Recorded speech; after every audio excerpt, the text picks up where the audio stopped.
A Fundação de São Paulo está diretamente ligada à presença dos padres jesuítas na cidade. E o pátio do colégio é palco dessa e de muitas outras histórias que você vai conhecer no programa de hoje.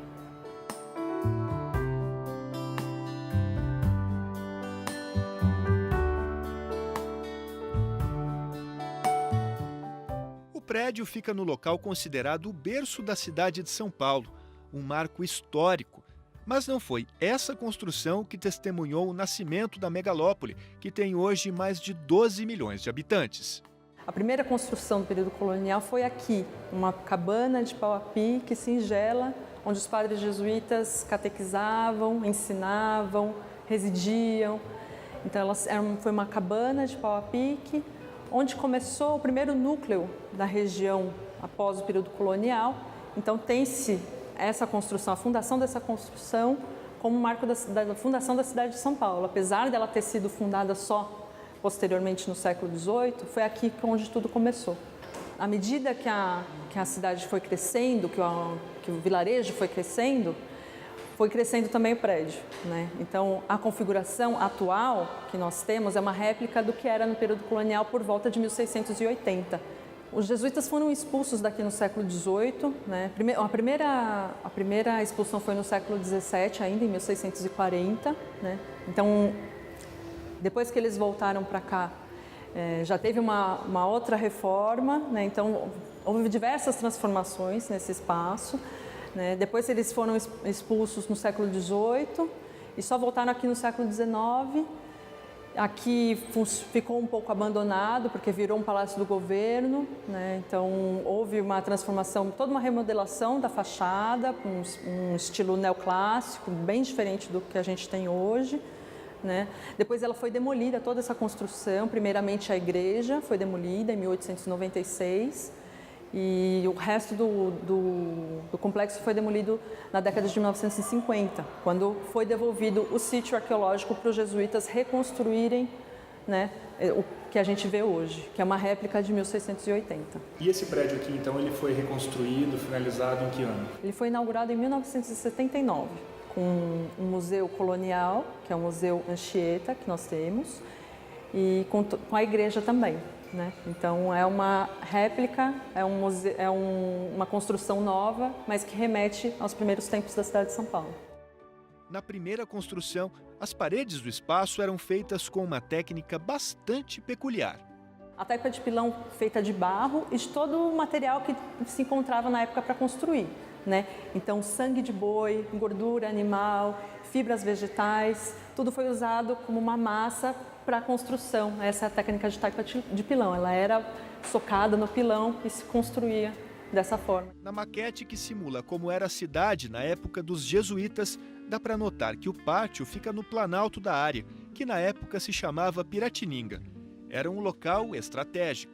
A Piratininga, esse nome indígena, que significa peixe seco, porque ocorria aqui um fenômeno da várzea dos rios Tamanduateí e do rio Anhangabaú. Né? Então a Piratininga, esse peixe seco, era por conta que aqui formavam-se algumas poças em que os peixes, quando da várzea, secava. Né? Então aqui é um planalto, onde se tinha uma vista muito ampla da cidade, então ataques ou quaisquer fenômenos que na época eram muito comuns, né? Ataques de tribos rivais ou dos próprios colonizadores que vinham apresar o índio, aqui era um ponto muito estratégico. Né? Por isso escolheu-se esse lugar para a fundação do Colégio dos Jesuítas. O nome Pátio do Colégio é uma lembrança da época em que os primeiros povoadores utilizavam esta expressão para se referir ao largo onde estava localizado o Colégio dos Jesuítas. O acervo do museu é rico e possui peças de vários séculos.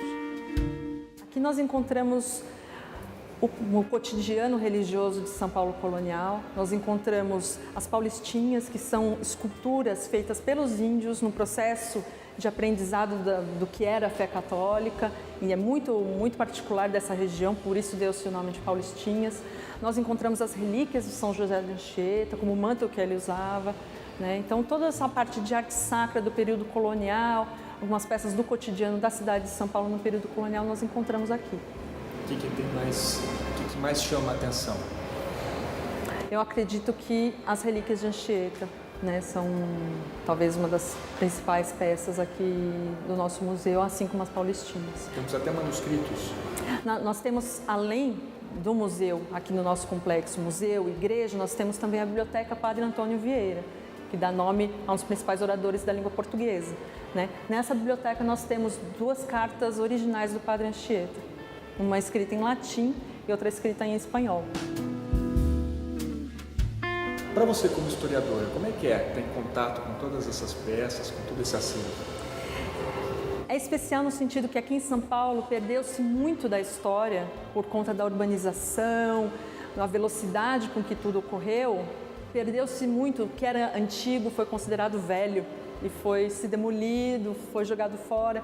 Então, especialmente para um paulistano como eu, é muito especial estar em contato com peças tão antigas aqui, né? Peças que remontam às origens da cidade, há mais de 400 anos. Então, visitar esse espaço é visitar a história de São Paulo? É visitar a história de São Paulo, é visitar a história dos jesuítas e a própria história do Brasil também. O pátio do colégio fica na praça de mesmo nome, número 2, bem no centro de São Paulo. Fica aberto de terça a domingo, das 9 da manhã às 4 da tarde. Além do museu e da biblioteca, o complexo conta ainda com a Igreja São José de Anchieta. As missas aqui são realizadas de terça a sexta-feira ao meio-dia e aos domingos às 10 da manhã. Um pouco antes, às 9h15, tem a laude, a hora litúrgica celebrada pela manhã.